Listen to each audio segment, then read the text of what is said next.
Hi, welcome back to the Political Beat here at LFpress.com. I'm Pat Maloney, and Chip, as I see and hear you typing away on that typewriter, I ask myself, is it 1944 already? 1944? This is my friend. Do you remember the last time we had one of these shows, which was an eon ago? Yeah. I told you about how hard we work and how we do certain things on the Underwood, and you said, what's an Underwood? Pat Maloney, I'd like you to meet Mr. Underwood. Mr. Underwood, I'd like you to meet Pat Maloney. And how old is this? Well, it's not working. It's not advancing. It's sort of a bit like our careers right now. But yeah, how old is it, though? Huh? How old is it? Oh, this isn't as old as what I learned on. I learned on a black one that was more square. This is a modern one. This is probably from the 50s. Okay, how old are you? I'm from the 50s. No, but how old are you? 63. Chip, the last time you saw 63 was 1863. 1863. Okay, so let's live a lie. Let's just live a lie. You're 63. Mr. Underwood.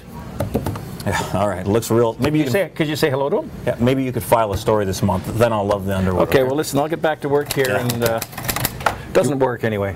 You didn't like my little shot about you filing a story this month? I know, a story this month. Maybe yes. maybe that's a little too close to home. A little too close to home, or maybe it went over my head. That was an uppercut from the Underwood. Yeah. Okay. Uppercut from the Underwood. Okay, so we have actually not done one of these in a few weeks. It's been great. And I know, but I don't doubt that our dozens and dozens of viewers have been wondering if maybe we were canceled or something, but we're back again. So. No, I suspect people might have worried maybe Dale TV knocked us off the air.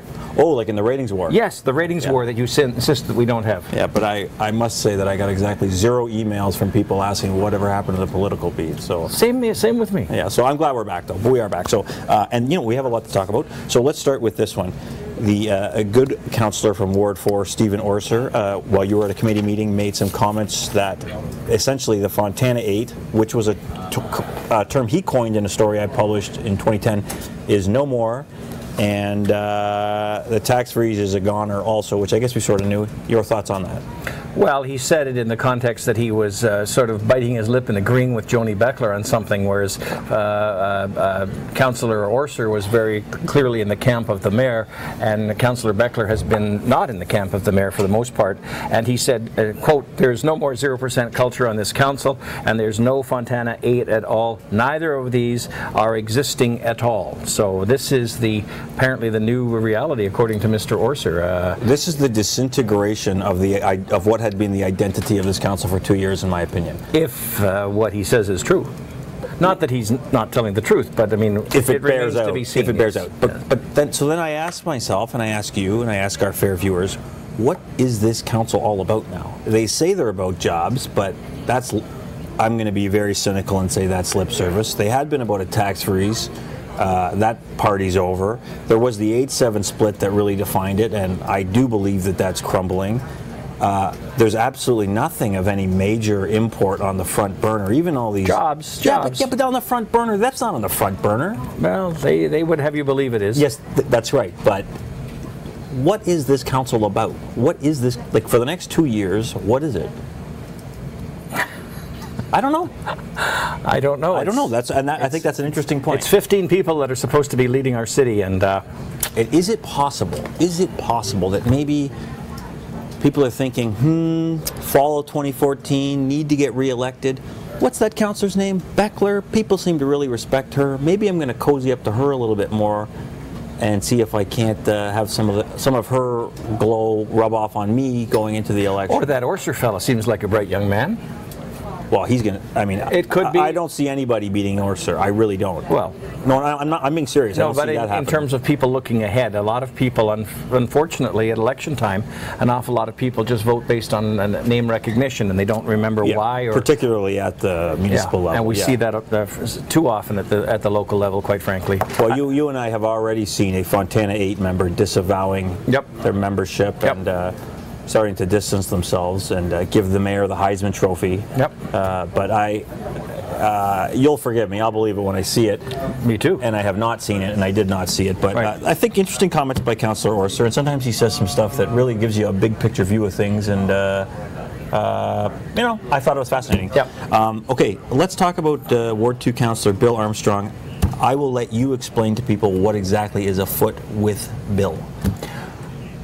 I have to plead a little bit of ignorance in that when this issue first surfaced, I was rather tied up on some other stories out of City Hall. However, I gather back in the fall, there was an issue with respect to controversy about Councillor Armstrong and his visiting a pharmacy in the East End and making some inquiries allegedly about patients and methadone and all this sort of stuff, patient records and that sort of thing. And ultimately, there was a letter that surfaced, and in which a complaint was made by the pharmacist against Councillor Armstrong. And because that letter was obtained by you, take it. So myself and erstwhile Free Press reporter Alex Weber worked on that story. We had the legal letter, the legal warning, which was very sternly written. And I think if people... The warning was to whom? Was to Councillor Armstrong. From? Well, it's from Faisal Joseph, who's a lawyer who represented the pharmacist. I mean, we wrote the story. To me, this was not like one of those. Councillor Armstrong, maybe talk to us about next time. There were flames coming off this letter, and the lawyer Faisal Joseph had, he didn't have a lot to say about it because he kind of said it all in the letter. But all this particular incident, whatever did happen, it happened while Teresa Armstrong, Bill's wife, was running for MPP. So that had been about a year before we broke the story, and then Teresa Armstrong's constituency office opened up next door to that particular pharmacy, which, by the way, no longer distributes methadone. Now, why is that? You tell me. I don't know. Lots of questions. Bill was very unhappy with the article, and it's my understanding that Bill is now seeking. Yeah. This week, I was there. He asked that the city administrator, the city manager, look into this whole issue about who released this letter from the lawyer. He believes that it came from. He believes it came through City Hall. He believes. Yes, he believes it came from City Hall, and he wants the city manager to determine where it came from, because he says his rights were violated, and so this issue just goes on and on and on. And he also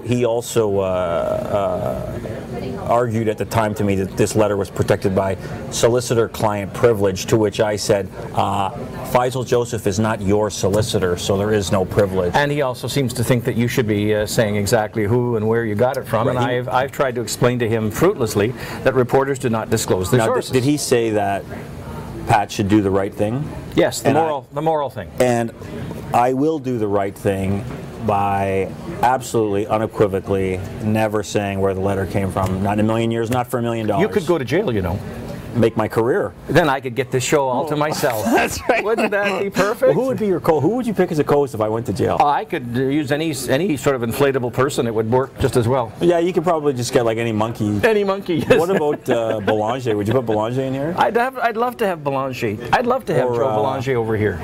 But if I do go to jail, the show's yours. No, thank you. I'm sure you'll wait for me when I get out. Yes. True love waits. Yes. Okay, talk to me about stormwater, Chip.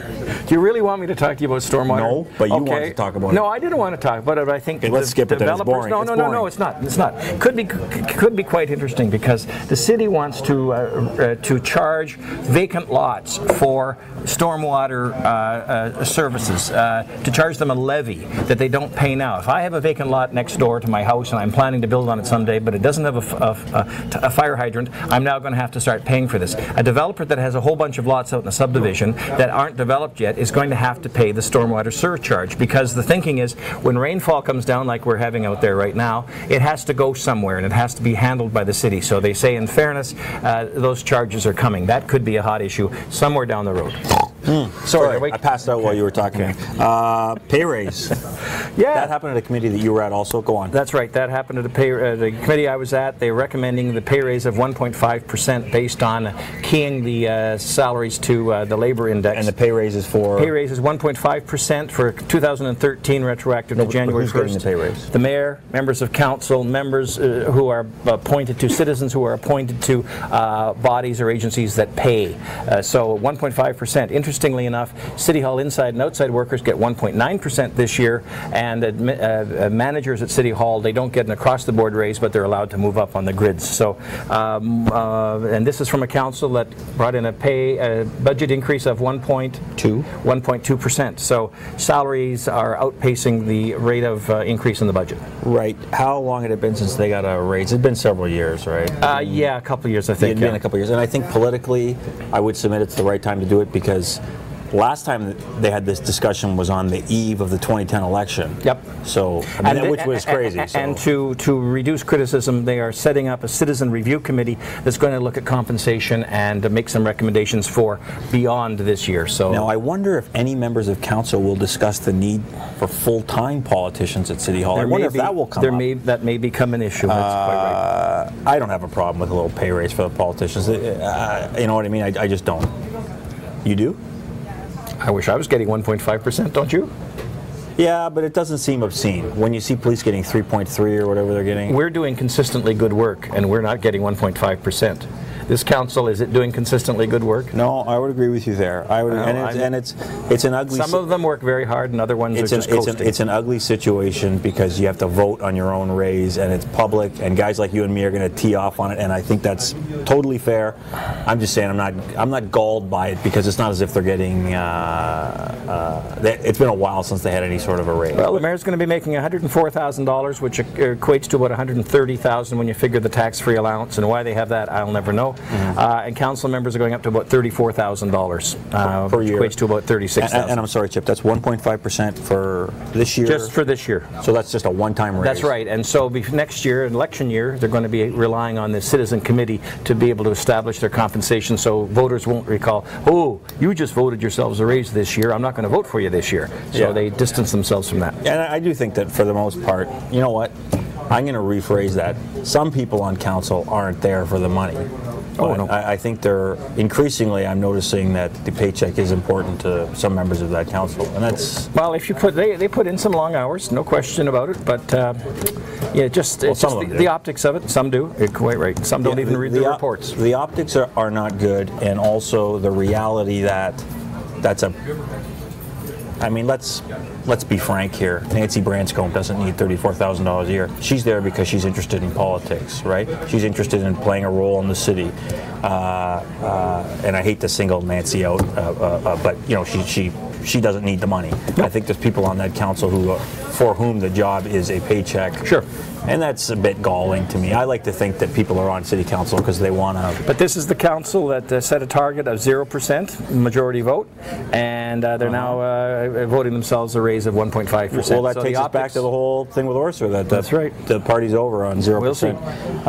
Okay, here was a cool one at planning. An empty school, Manor in Highland Park. Yes, you were there. Tell us about that. Well, a developer has a proposal to buy the building from the school board. What's the school again? Manor in Highland Park. And where's it located? It's near the Coves, kind of Tecumseh and Forbes. Yeah, I think it's right in there. 77 Tecumseh Avenue West. Tecumseh Avenue West. And they would turn this old school into, I think it's 28 individual affordable housing units. Affordable housing, yeah. Which I think is a really unique idea. And I sort of look around, there's a few schools for sale. If there's one thing we have in southwestern Ontario, it's empty schools. And we're going to have plenty more. And if this is an option for them, I think it's a tremendous idea. The neighbors were not pleased. There was a lot of talk about traffic congestion and sewage, raw sewage discharge into the coves. This was during a public meeting where residents were speaking. I personally heard what I would consider some dog whistles going off, where my ears were perking up. These were maybe we don't want affordable housing type people in our neighborhood, and I'll welcome the emails from people in that neighborhood in Old South. NIMBY.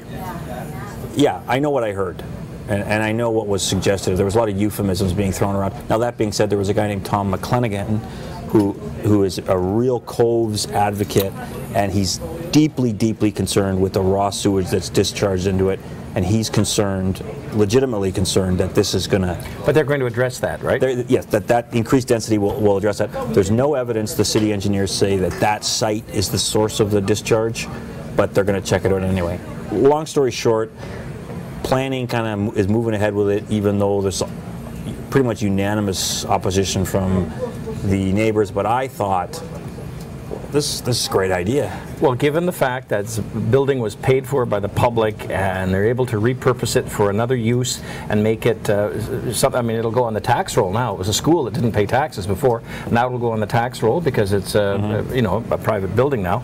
I mean, that seems that's intensification. All the good things. It sounds like all the good things, and unfortunately, but you know, this is going to be an issue. I mean, we've got McEachern School up for sale right now. We've got Winston Churchill School up for sale right now. We might have Lorne Avenue School up for sale at some point. There's more and more schools that are going to be becoming available, and this could be a real test case. And I wonder if a developer like what's Dave Tennant's company called? They did that great development in Wortley. Is Decade Development? Or? No, Hampton. No, whatever it's called, Dave Tennant's group. Yes. He did this great project in right in the middle of Wortley Village. Yep. And there was some opposition to it. I think it looks great. Even maybe it's a little bit big, but it looks great. I wonder if a guy like that would look at these schools and not put affordable housing in it, but put, you know, oh, I'll buy Brick Street Public School or whatever, and build 5 or 6 really nice units in it. And wouldn't that be tremendous, right? It would be quite something. But I think it's going to be an issue going forward, and we have to watch that. Yeah, and it's a kind of a unique idea. And the last thing I'll bring up, Anne-Marie DeSico Best and Tim Best. Tim was on the Redemption Tour this week. Somehow, as a person who has a lot of family members that own bars, I'm astonished that he was able to retain his liquor license despite his conviction and jailing over impaired driving. He did, though. Good for him. The bar's still operating. Tim contacted our esteemed colleague Jane Sims and kind of came clean, said I'm a changed man. Anne-Marie also spoke on television. What do you make about all this? Well, there's of course scuttlebutt around that this was all part of a cleansing of the Best DeSico duo, and that perhaps Anne-Marie might be seeking some sort of political office again in the future. I don't know whether I believe that or not. I thought it was very interesting that they decided to be so open about it, and good for them. I did too. I've dealt with Tim before, and he is a very persuasive guy. And I'm always a little leery about the persuasive powers of someone who is as persuasively powerful as he is, but he did come clean, and I thought it was really interesting. And would you agree that most people like Anne-Marie? Would you agree with that? Oh, I think so. I think she's our longest serving mayor. Yeah. A lot of people in the community genuinely liked her. Still do, and I know that people, I've talked to people that have said she should run for something again. Now she's got a pretty good job over at Fanshawe College right now. She's doing an executive MBA. She's at the upper echelon there. Why would you want to go back into the hurly-burly of politics after having been there, done that, had all those long hours, and then you're working at a place that you seem to enjoy? I mean, I always liked her. And I think I'm glad that she's landed. It sounds like they've landed on their feet after this self-inflicted wound by Tim. But I understand that people think that there's no punishment that's too great for impaired driving. The courts have decided otherwise. Tim Best paid his dues. He's a private citizen. Yep. It's time for people to move on. Time to move on. Yep. That's what I think. Yep. Move on. Wish them luck. I'm glad they landed on their feet. Anyway, wish them the best too. Yes, speaking of moving on, that does it for us. Thank you for watching, and we will see you next time at lfpress.com. I'll get back to my story, if you don't mind. If you could file it this month, that would be great. Oh.